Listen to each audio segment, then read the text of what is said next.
पूर्ण परमात्मा पाप कर्म दंड को भी काट सकता है। अभी तक जिस भी संत व महापुरुष से मिले, उन्होंने यही बताया कि पाप कर्म फल भोगने से ही समाप्त होगा। वो प्रभु कौन है जो पाप कर्म को काट देता है, वो काल के बंधन से छुड़वा देता है। उसका क्या नाम है, पूजा की विधि क्या है? कृपया अवश्य सुनिए जगत गुरु तत्वदर्शी संत रामपाल जी महाराज के अमृत वचन। तो पुण्यात्मा, अपना अनुभव बताना अच्छी बात है, लेकिन वो अनुभव उन सदग्रंथों से मेल खाता हो। जैसे एक थ्योरी होती है, जैसे बच्चे प्रैक्टिकल करते हैं लैब में, तो प्रैक्टिकल करने से पहले उनको एक लिखित विधान, उसकी प्रक्रिया दी जाती है। फिर बच्चे उनको पढ़ते हैं कि कौन सी कैसे कैसे करना है, उसको पढ़कर फिर वो प्रैक्टिकल करते हैं। तो ये ज्ञान जो है ये एक थ्योरी है, यानी ये लिखित जानकारी है जो प्रैक्टिकल हम करने जा रहे हैं। जिनकी थ्योरी ही गलत है तो प्रैक्टिकल भी ऑटोमेटिकली गलत होगा। तो हमारे जो सदग्रंथ है ये हमारी थ्योरी है, और परमात्मा के जो साधन उसमें वर्णित है वो करना हमारा प्रैक्टिकल है। फिर उनके करने से जो उपलब्धि होगी वो भी सदग्रंथों में लिखा हुआ है। फिर वो बताने की आवश्यकता कैसे पड़ेगी, अपना अनुभव बताओ। तो इस प्रकार ये भ्रमित व्यक्ति कदम कदम पर बैठे हैं, भ्रमित करने वाले। श्रद्धालुओं की कमी नहीं, श्रद्धालु को तो परमात्मा की एक विशेष कसक होती है और वे परमात्मा के लिए भटक रहे हैं। आत्मा जब से मालिक से बिछुड़ी है, इसको उसी समय से उसकी आवश्यकता महसूस हो गई थी। जिस भक्त आत्मा ने सृष्टि रचना सुन रखी है तो उनको ज्ञान है कि पहले तो हम अपनी स्वेच्छा से इस काल भगवान के साथ लग कर और भगवान से विमुख हो गए।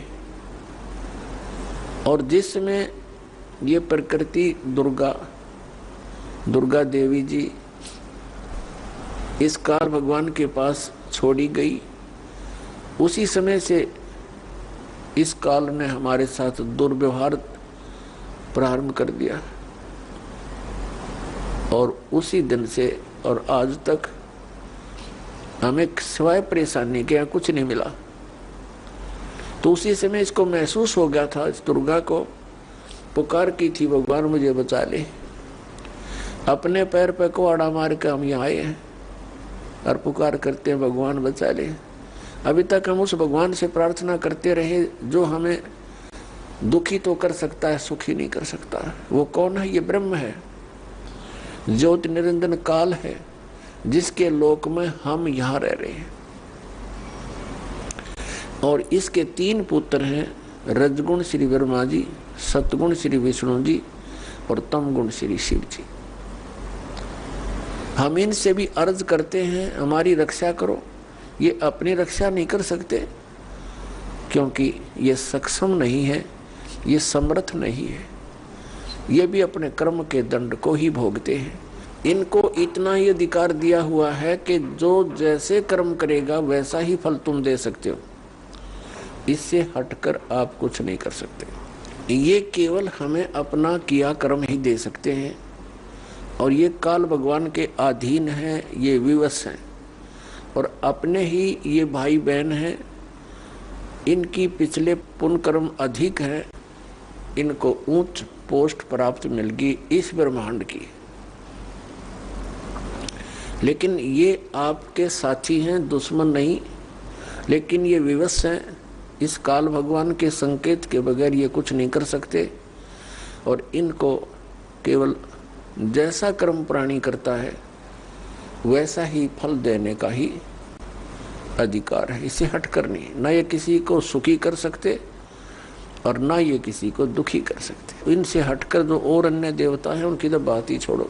तो कहने का भाव ये है कि जब से हम भगवान से बिछड़े हैं, संकटों को झेल रहे हैं, महा कष्ट उठा रहे हैं और ऐसे ही तड़प तड़प कर हम शरीर त्याग जाते हैं और हम भगवान से पुकारते भी रहते हैं, सुनाई बिल्कुल नहीं होती, जो कष्ट आना है आ ही जाता है। तो हम किस भगवान से पुकार करते हैं जो सुख दे ही नहीं सकते, और जो भगवान हमें सुख दे सकता है हमारे प्रारब्ध के अंदर यानी किस्मत में लिखे हुए पापों को नाश कर सकता है, क्योंकि पापों के नाश होने से ही सुख हो सकता है जीव को। तो उसकी हमें जानकारी नहीं, उसका ज्ञान नहीं, क्योंकि इस काल ने अपने बहुत से एजेंट तैयार कर रखे हैं जो संत कहलाते हैं, महंत कहलाते हैं, मंडलेश्वर आचार्य और शंकराचार्य कहलाते हैं। इन्होंने पूरे मानव को भ्रमित कर दिया और साथ में ये काजी और मुल्ला और पीर और ये ईसाई धर्म के फादर, ये सब भ्रमित हैं। इनको किसी को भी अध्यात्म पूर्ण ज्ञान नहीं।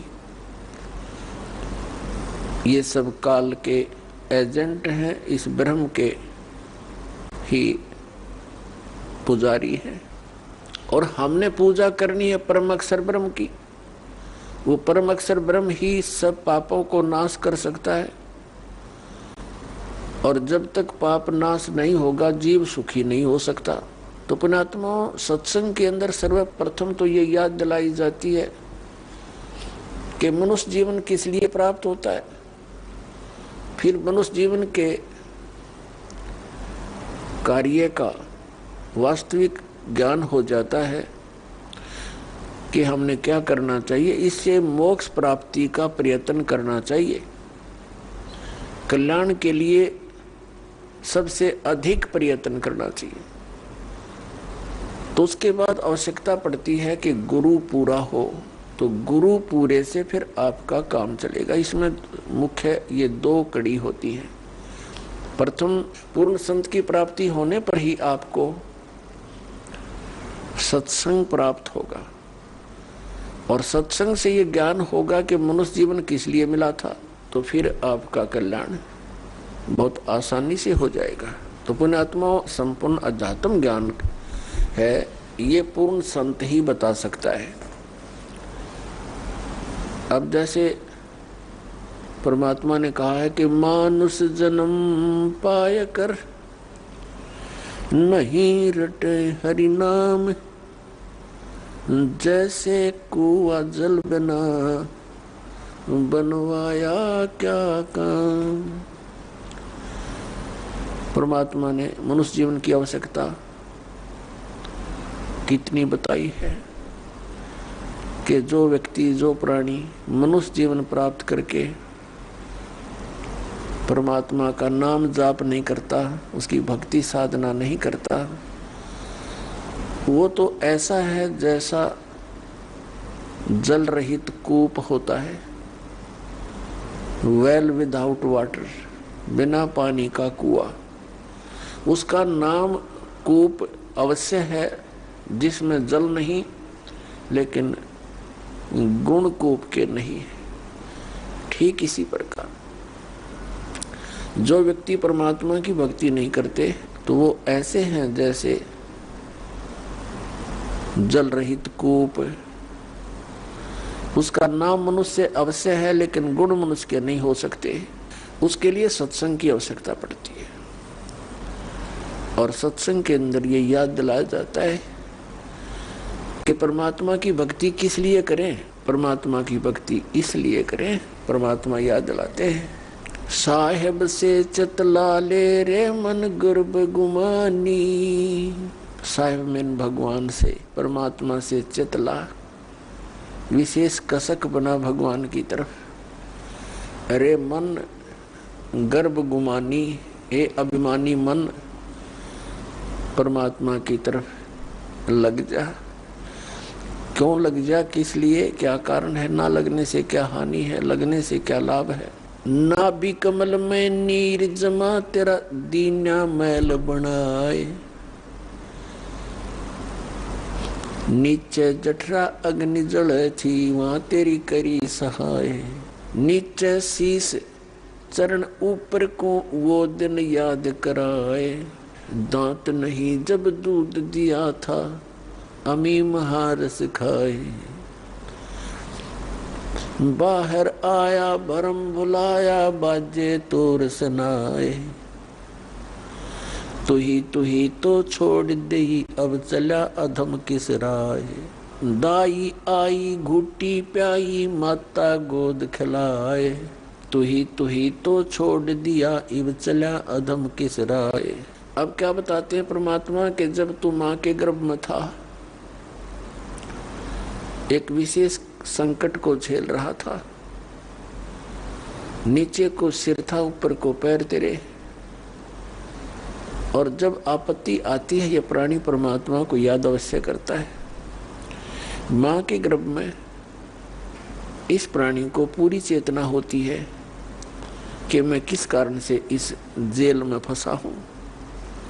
उस समय वो परमात्मा से अर्ज करता है, हे भगवान एक बार मेरा संकट निवारण कर दे, मुझे बाहर निकाल दो, फिर आजीवन आपकी भक्ति करूंगा, 2 रोटी के लिए धंधा भी करूंगा, मालिक तेरी भूल नहीं करूंगा।